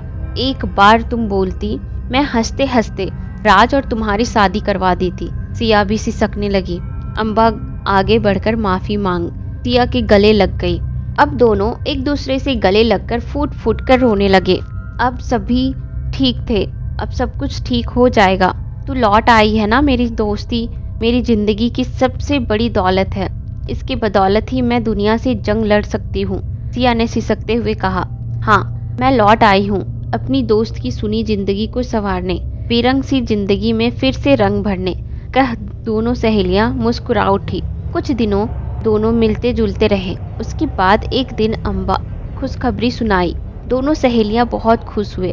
अम्बा का परिवार भी खुशी से झूम रहा था। सब कुछ सही चल रहा था। सिया और अम्बा मंदिर जा रहे थे। अम्बा मंदिर की सीढ़ियों से फिसलकर गिर गई। सिया के तो पांव के नीचे से जमीन खिसक गई। आनन फानन में अम्बा को अस्पताल ले जाया गया। अम्बा का पूरा परिवार अस्पताल पहुंच गया। सिया रोए जा रही थी। थोड़ी देर बाद डॉक्टर ने आकर बताया, अम्बा के बच्चे को हम नहीं बचा पाए। इतना सुनते ही राजकिशोर सिया को कोसने लगा। तुमने हमारी खुशियां निगल लिया। उसकी माँ पिताजी ने उसे संभाला। डायन है ये माँ। किस अशुभ घड़ी में इससे मेरा रिश्ता तय कर दिया था। मेरी जिंदगी में बदनुमा दाग बनकर आ गई थी। राजकिशोर ने सिया को धक्का दे दिया। सिया बिना कुछ बोले वहां से चली गई और फिर पलट कर भी नहीं देखा। सिया के आत्मसम्मान पर चोट पहुंची थी। राजकिशोर वहीं नहीं रुका। सिया के खिलाफ पुलिस कंप्लेन कर दिया। सिया पर अम्बा और उसके होने वाले बच्चे को नुकसान पहुंचाने का आरोप लगाया। सिया कुछ ही देरों में सलाखों के पीछे आ गई। सिया को दोबारा अम्बा के द्वारा ठगे जाने का एहसास हो चुका था। खुद से नजरें नहीं मिला पा रही थी वो। वहीं उसकी मुलाकात चरनी से हुई, जो उसे तंत्र विद्या के खूबियों के बारे में बताई। चरनी की बातों से काफी प्रभावित हो गई थी। चरनी ने सिया को अपना मोबाइल नंबर भी दिया। अगर तुम्हें तंत्र विद्या के बारे में और जानने की इच्छा हो तो मुझे याद कर लेना बस। सुमन दादी ने उसकी जमानत करवा दिया और उसे इस शहर से दूर ले जाकर वहीं पे रखने लगी। सिया की काफी बदनामी हो चुकी थी। कोई भी अच्छे घर का लड़का शादी के लिए तैयार नहीं होता। बहुत ढूंढने के बाद श्याम सिया से शादी को राजी हो गया। सिया का मन ना होते हुए भी सिया का विवाह श्याम से करवा दिया गया। श्याम एक अच्छा इंसान था, लेकिन श्याम में एक खराबी थी। उसे शराब की बहुत बुरी लत थी। शराब पीकर इंसान से हैवान बन जाता था। उसके बाद सिया पर जालिम की तरह टूट पड़ता था। श्याम सरकारी बैंक में मैनेजर था। धीरे धीरे सिया का जीवन दुखों का पहाड़ बनता जा रहा था। श्याम से तन मन से प्यार करने के बदले में उसे बेइज्जती और रुसवाई मिलती थी। एक दिन अचानक सिया अम्बा से फिर टकरा गई। सिया ने आव न देखा न ताव अम्बा को जोरदार तमाचा मार दी। अम्बा ने आंखों में पानी लाकर अपनी भूल स्वीकार कर ली। अम्बा ने जो कुछ उसके मुंह से सुनी के बाद अम्बा और उसके बीच की जो थोड़ी सी भी विश्वास की डोर थी वो भी टूट गई। सिया ने जानबूझकर तुझे मेरे ससुराल वाले के नज़र में गिराने के लिए मैंने और राजकिशोर ने मिलकर स्वांग रचा था। मेरी शादी से नाखुश मेरे ससुराल वाले हर वक्त ताना देते रहते थे, इसलिए मुझे सब कुछ करना पड़ा। प्यार के लिए इतना जुनून, अपनी दोस्ती पर थोड़ा दया दिखाया होता। याद रखना, मैं तुमसे तुम्हारे राजकिशोर को छीनकर तुम्हारी जिंदगी में मेरी जिंदगी का कालिख तोप दूंगी। उस दिन सिया का दिल इंतकाम की अग्नि में झुलस गया और सिया और राजकिशोर को सबक सिखाने का विचार मन ही मन कर लिया। सिया को चरनी का दिया नंबर याद आया, लेकिन उसी वक्त सिया के जीवन में एक नन्हे मेहमान की आगमन की दस्तक दी। नन्हा मेहमान की आने की खुशी हद से ज्यादा थी। सिया सब कुछ भूलकर उसके आने वाले बच्चे का स्वागत में लग गई। श्याम अभी भी जस का तस था। उसके लिए सिया एक बस शरीर थी। 10वें महीने में सिया ने एक प्यारी सी बच्ची को जन्म दिया। सब ठीक चल रहा था। अचानक उसकी दादी चल बसी। सिया दुनिया में नितांत अकेली हो चुकी थी। सिया बच्ची की देखभाल में अपना पूरा समय देने लगी। श्याम दिन भर तो ठीक ही रहता, जैसे ही शराब का नशा चढ़ता इंसान से हैवान बन जाता। एक दिन बाजार में चरनी से सिया टकरा गई। सिया और चरनी में दोस्ती बढ़ गई। चरनी ने धोखे से डायन विद्या सिया को सिखा दिया। सिया अब उसकी प्रिय चीज बलि स्वरूप मांगी। सिया ने श्याम का कमीज चरनी को थमा दिया। कुछ दिन बाद श्याम थोड़ा बीमार रहने लगा। रात में शैतान श्याम इंसान बन जाता। सिया और श्याम में प्रेम बढ़ गई थी। उन्होंने प्रेम की गहराई तो महसूस की, लेकिन समय की चाल अभी थोड़ी टेढ़ी थी। सिया के सामने श्याम तड़प तड़प कर मर गया और उस दिन सिया की मौत हो गई और डायन सव्या का जन्म हुआ, जिसका मकसद ही था अम्बा और राजकिशोर की तबाही। सड़क पर आती तेज कार से टक्कर खाकर सव्या वर्तमान में लौट आई। सव्या को हल्की सी चोट आई थी। उसे अस्पताल में ले जाया गया। अम्बा जानती थी अभी सव्या आ गई है, लौटकर जरूर आएगी। सव्या को सबक सिखाने और उसका आतंक कम करने का उपाय ढूंढने में जुट गई। अम्बा को पता था वो सव्या से यूं नहीं लड़ पाएगी। उसको कोई न कोई युक्ति निकालनी पड़ेगी। इसके लिए अपने गांव के पुजारी से मदद मांगने का सोचा। पुजारी बाबा तू तो खुद सव्या के आतंक से परेशान था। माँ काली का भक्त था, लेकिन फिर भी सव्या की शक्तियों के आगे उसकी सारी मंत्रणा नाकाम हो जाती थी। सव्या एक डायन जरूर थी, लेकिन उसने किसी का बुरा नहीं किया था। अपने ही पति की जान ली थी, जो कि खुद ही एक जालिम इंसान था। लेकिन सव्या को इस बात का पछतावा था। सबको पता चल गया था श्याम एक अच्छा इंसान है। जाते जाते श्याम ने उसकी जिंदगी खुशियों से भर दी थी। उसकी अमानत, उसकी बेटी वर्षा भी तो उसके अमानत थी। यही आकर के पुजारी की सारी सिद्धि नाकाम हो जाती थी। लेकिन सव्या प्रतिशोध की राह में थी। प्रतिशोध की ज्वाला उसे खुद ही जला रही थी। अम्बा अपना दर्द लेकर पुजारी बाबा के पास पहुंची। बाबा, हमें इस डायन के आतंक से आजाद कराओ। मुझ अबला नारी को ताकतवर डायन से छुटकारा दिला दो। क्या कह रही हैं आप? सव्या एक डायन है, लेकिन मैंने उसे कभी तंत्र सिद्धि करते नहीं देखा है। मंदिर में आकर वह पूजा आराधना सब करती है, तो वो डायन कैसे हो सकती है? थोड़ी देर दोनों खामोश हो गए। पुजारी बाबा अपने मन ही मन मंत्रणा करते हुए बोले, कोई काली शक्ति का साया हमारे गांव पर छाया हुआ है। ये मैंने भी महसूस किया है, लेकिन सव्या है कि नहीं, ये मैं बिना किसी सबूत के किसी मासूम को बलि का बकरा नहीं बना सकता। मैं गांव के अच्छे भले के लिए जिम्मेदार हूँ। किसी औरत को बिना जाने मैं डायन बनाकर गांव की इज्जत नहीं मिटा सकता। गांव पर कालिख की तरह पुत जाएगी, और बात सही निकली तो इसका निवारण सारे गांव वालों की अनुमति से ही हमें करना होगा। पुजारी बाबा ने सव्या को लेकर अपनी मंशा साफ कर दी। अम्बा अपना सा मुंह लेकर अपने घर लौट आई। अम्बा अभी अपने घर के दरवाजे पर पहुंची ही थी। पहले सव्या के डर से डरा सहमा राजकिशोर अम्बा को देखकर, क्या हुआ पुजारी बाबा ने? क्या वो हमारे मदद करने के लिए रेडी है? क्या कहा उन्होंने? नहीं करेंगे वो हमारी मदद। ये हमारे बुरे कर्मों का फल है कि सिया जैसी भली लड़की सव्या डायन बन गई। अम्बा ने खुद को कोसते हुए कहा।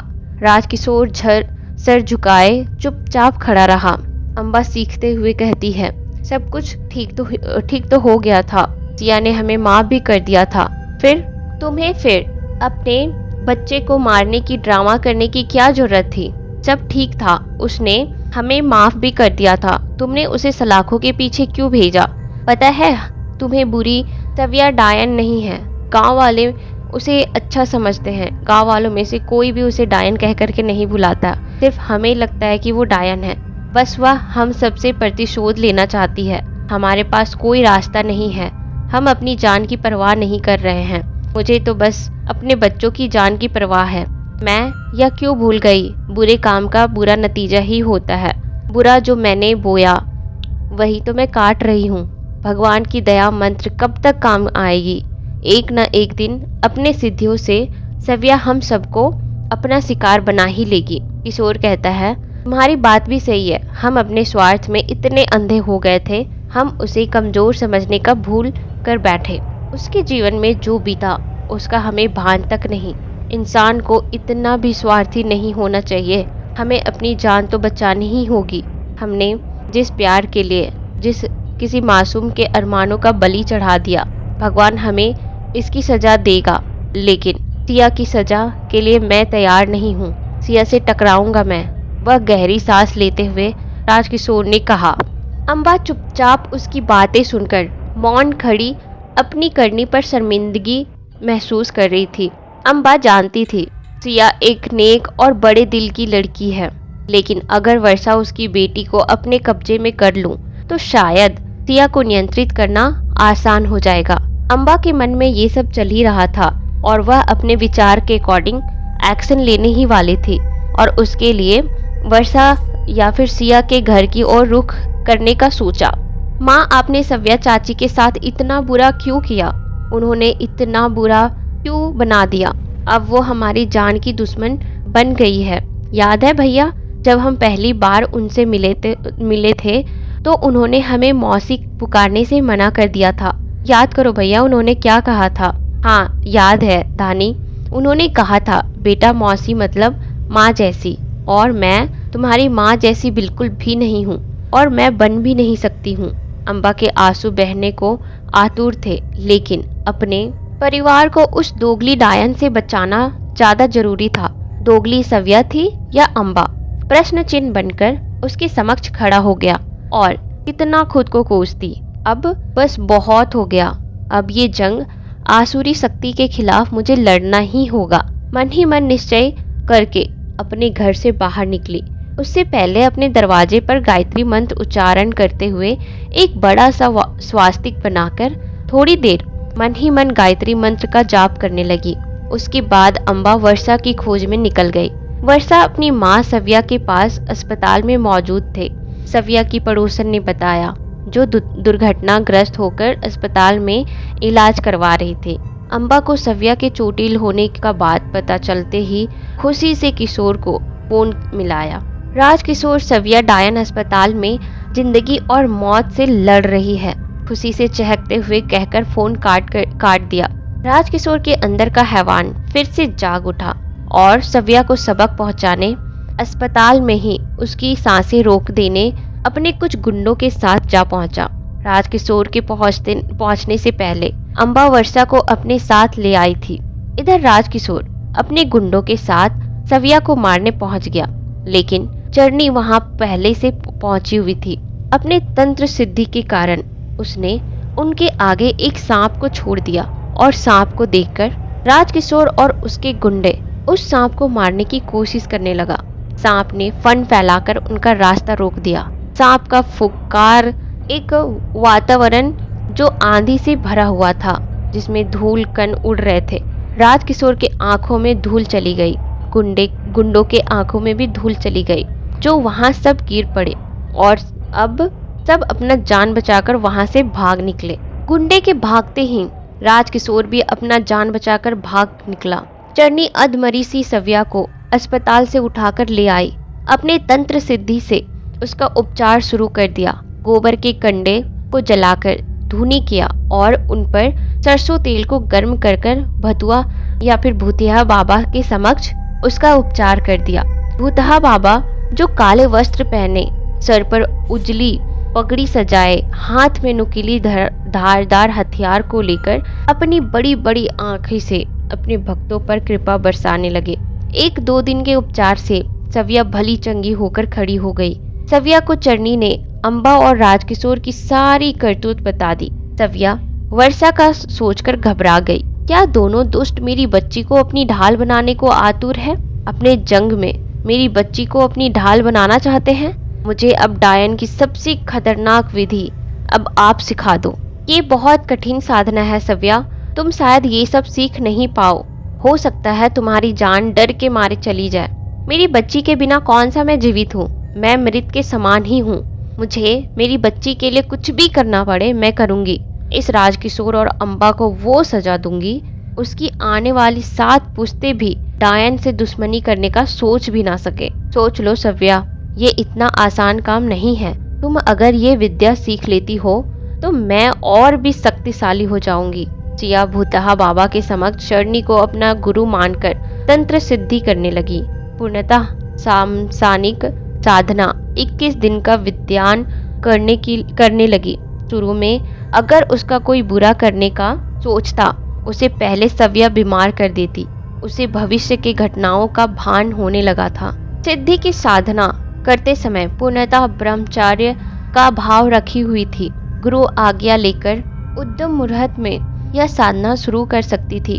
अपने घर के पास शमशान का पहले चुनाव कर ली थी, जिसमें प्रतिदिन बैठकर सव्या जाप कर सकती थी। शमशान में बैठने के लिए डर को अपने अंदर से निकाल चुकी थी। छुई मुई सिया एक निडर राक्षसी प्रवृत्ति की एक बलशाली औरत बन चुकी थी। मांस मदिरा का भी प्रतिदिन सेवन करने लगी थी। काले रंग के कंबल का आसन लगाकर बैठकर जाप करती। 4 दिनों तक लगातार निर्वस्त्र होकर लगातार साधना करने लगी। बकरी के चर्बी से उत्पन्न तेल को मानव खोपड़ी में रख दिया जलाकर आराधना करने लगी। गूगल का धुनी करती और जब साधना पूरी होती, सुबह की बेला में भूतहा बाबा के समक्ष नृत्य करती।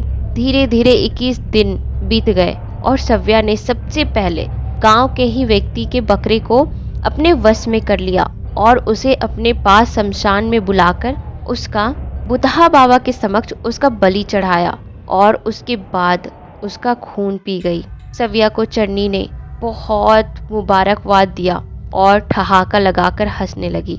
आज सव्या तूने साबित कर दिया, दिल में इच्छा हो तो मुश्किल कार्य भी आसान हो सकता है। अब चारों दिशा तुम्हारे आगे सलामी करेगी। तुमसे पूछकर ही मौसम भी करवट लेगी। सव्या तो ये कठिन परीक्षा बस अपनी बेटी को वापस पाने को दी थी। माँ तो माँ होती है, फिर क्या फर्क पड़ता है कि वो एक डायन है। अम्बा और राजकिशोर का अगला कदम क्या होगा और सव्या अपने प्रतिशोध के खातिर किस हद तक जाएगी, इसे जानने के लिए कहानी को अंत तक जरूर सुनना। गांव में आए दिन जानवरों की मृत्यु की घटना होने लगी और कभी कभी तो जानवर लापता भी हो जाते थे। सब गांव के पुजारी बाबा के पास अपनी अपनी समस्या लेकर पहुंचे। बाबा खुद हैरान थे, ये क्या हो रहा है और क्यों हो रहा है। माँ काली के समक्ष अपनी समस्या को लेकर पहुंचा। माँ की बड़ी बड़ी आंखों में बड़ी करुण दृष्टि याचना कर, माँ हमें इस बुरी शक्तियों से बचाओ, दया करो माँ, हमारी प्रार्थना सुनो माँ, माँ काली का रक्षा करो। कौन दुष्ट हमारी शांति भंग करना चाहता है, कुछ तो रास्ता दिखाओ। वहीं पड़ी आम की लकड़ियां से हवन की तैयारी शुरू कर दी। हवन सामग्री में तिल, कपूर और इलायची, लौंग, बतासे डालकर अग्नि में मंत्रोच्चारण कर डालने लगे। सारे गांव वाले हाथ जोड़े मैया के शरण में गुहार लगाने लगे। मैया के दरबार में सारे गांव वाले हाथ में हवन सामग्री लिए अग्नि में डालकर मैया आहवन करने लगे। पुजारी बाबा हवन समाप्त कर जय माँ काली का जयकारा लगाया और सारे गांव वाले भी जयकारा लगाने लगे। पुजारी बाबा ने जलती अग्नि को, जो अब भस्म हो चुकी थी, गर्म गर्म भस्म को विभूति की टीका लगाया और सारे गांव वालों को रक्षा कवच बनाकर अपने अपने घर के दरवाजे पर टांगने को कहा। ये उपाय आप सब करो, तब तक मैया हमें अवश्य ही कोई न कोई रास्ता दिखाएगी। सव्या किसी भी निर्दोष मनुष्य को नुकसान नहीं पहुंचाने का प्रण कर चुकी थी। सव्या एक आखिरी बार अपनी बेटी वर्षा की वापसी का अनुरोध करने के लिए अम्बा और राजकिशोर के घर पहुंची। राजकिशोर अपने घमंड में चूर सव्या को चुनौती कर दिया। मैं तुम्हारी बेटी को वापस नहीं करूंगा। तुमने जो मेरी धानी के साथ किया, उसके बाद तुम जीवन भर अपनी बेटी से मिलने को तरसोगी। राजकिशोर ने धुतकार कर सव्या को भगा दिया। मत भूल राजकिशोर, मैं पहले वाली सिया नहीं हूँ, मैं एक डायन हूँ। और तुम जैसे इंसान को मैं ये बता दूं कि मुझसे टकराने की भूल मत करना। डायन बाद में, पहले मैं एक माँ हूँ। माँ की ताकत का अंदाजा तुझ जैसे गिरे हुए इंसान को नहीं हो सकती है। जिसने अपनी माँ की कोख को शर्मिंदा किया हो, उस इंसान को माँ की ताकत का क्या अंदाजा होगा। तुम्हारा अंत नजदीक आ चुका है। मेरे पास होने को कुछ भी नहीं है। तुम्हारे पास बची अब चंद सांसें हैं। सव्या ने चेताया राजकिशोर को, लेकिन राजकिशोर को अपना घमंड छोड़कर कुछ याद नहीं था। सव्या को कमजोर समझने की भूल कर बैठा। सव्या अम्बा के पास पहुंच ही नहीं पाई और ना ही अपनी बेटी वर्षा की एक झलक ही देख पाई। धवल और धानी अपने माँ अम्बा को वर्षा को सव्या चाची के पास वापस भेज देने को कहा। बेटा, वर्षा ही हमारी रक्षा कवच है। यही हमारी सुरक्षा उस सव्या से करेगी। गांठ बांध लो तुम दोनों, वरना हम सबको जिंदा नहीं छोड़ेगी। माँ वर्षा उदास रहती है। उसे अपनी माँ की बहुत याद आती है। जाने दो माँ उसे, उसने हमारा क्या बिगाड़ा है। सव्या चाची से हम माफी मांग लेंगे। हम बच्चों की बात जरूर सुनेगी। धवल और धानी ने अम्बा से कहा। अम्बा कोई भी बात सुनने को तैयार नहीं थी।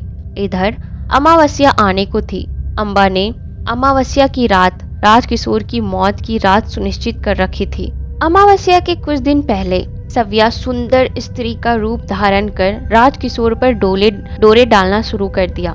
राजकिशोर उसके प्रेम वास में ऐसे बंधा कि उसके पास खींचा चला आया। अमावस्या की काली अंधेरी रात राजकिशोर वासना से ग्रसित होकर उसके पास दौड़ता चला आया। सव्या और राजकिशोर के साथ शारीरिक संबंध स्थापित कर उसका खून पी गई। सव्या की प्रतिशोध की ज्वाला समाप्त हो गई थी। आज सव्या फुट फुट कर रोई। अम्बा को उसने फोन कर सुबह अपने पति राजकिशोर के मृतदेह के बदले अपनी बेटी वर्षा को लेकर आने को कहा। अम्बा भी अपने दांव खेलती हुई गांव के लोगों और पुजारी बाबा के साथ शमशान पहुंची। शमशान के पास राजकिशोर का मृत शरीर पड़ा था। अम्बा रो पड़ी। अरे दोगली, तूने मेरा सुहाग उजाड़ डाला। तू गिरी और जलील औरत है। अम्बा के आंखों से खून के आंसू और प्रतिशोध की ज्वाला भड़क रही थी। अम्बा के आंखों से खून के आंसू और प्रतिशोध की ज्वाला भड़क रही थी। हा हा हा हा, तुम्हारा सौभाग्य तुम्हारा हर किसी और हर को दे रहा था। वह तो तुम्हारा कभी था ही नहीं। वासना से ग्रसित एक अंधा इंसान था। मैंने प्रेम के 2-4 शब्द क्या बोले, मेरी सुंदरता पर मोहित हो गया। मेरे शरीर को पाने की ललक में काली अंधेरी रात में भी अपनी बीवी बच्चों को छोड़कर मेरे पास भागा चला आया। तू किस प्रेम का दम भर रही है। माना वह तुम्हारा सुहाग था। धोखा उसने मेरे साथ किया था। आज उसने तुम्हारे साथ भी धोखा ही किया है। वह किसी का भी नहीं था। तुमसे छिपकर ना जाने कितनी लड़कियों के साथ उसके संबंध थे। तुम बेवकूफ स्त्रियां ऐसा कैसे सोच लेती हो। जो इंसान एक लड़की को धोखा दे चुका है, दूसरी लड़की को धोखा नहीं देगा। चलो तुम्हारी मर्जी। अपने पति के मृत्यु का शौक मनाओ या जश्न। मेरा प्रतिशोध पूरा हुआ और मेरी बेटी मेरी हवाले कर दो, वरना तुम्हारे दोनों बच्चों को निकल जाऊंगी। तुम मेरा कुछ बिगाड़ नहीं सकती है। मैं आज अपना सुहाग खो दी हूँ तो तुम आज अपनी सांसें गंवा कर जाओगी। तुम्हारी बेटी अनाथ हो जाएगी। सव्या कुछ सोच और समझ पाती उससे पहले गांव वालों की भीड़ उस पर हमला कर दी। सव्या अपनी जान बचाकर भाग नहीं सकती थी। वर्षा को छोड़ भी नहीं सकती थी। भीड़ ने उसे पीट पीट कर खत्म कर दिया। गांव के पुजारी बाबा ने उसका अंतिम संस्कार कर दिया और उसकी आत्मा को शमशान के पास बबूल पेड़ के जड़ के नीचे मंत्र सिद्धि के साथ गाड़ दिया। अम्बा और सिया की दोस्ती का इतना बुरा अंजाम हुआ। अम्बा ने राजकिशोर का अंतिम संस्कार कर दिया, लेकिन आज उसने अपना पति और उसकी एकमात्र दोस्त भी खोया था। अम्बा अपनी जिंदगी के बचे अवशेष समेट रही थी। उसी बीच चरनी ने एक महिला के द्वारा खत भिजवाया। अम्बा ने खत खोला। खत खोलते ही उसकी आंखें गीली हो गई।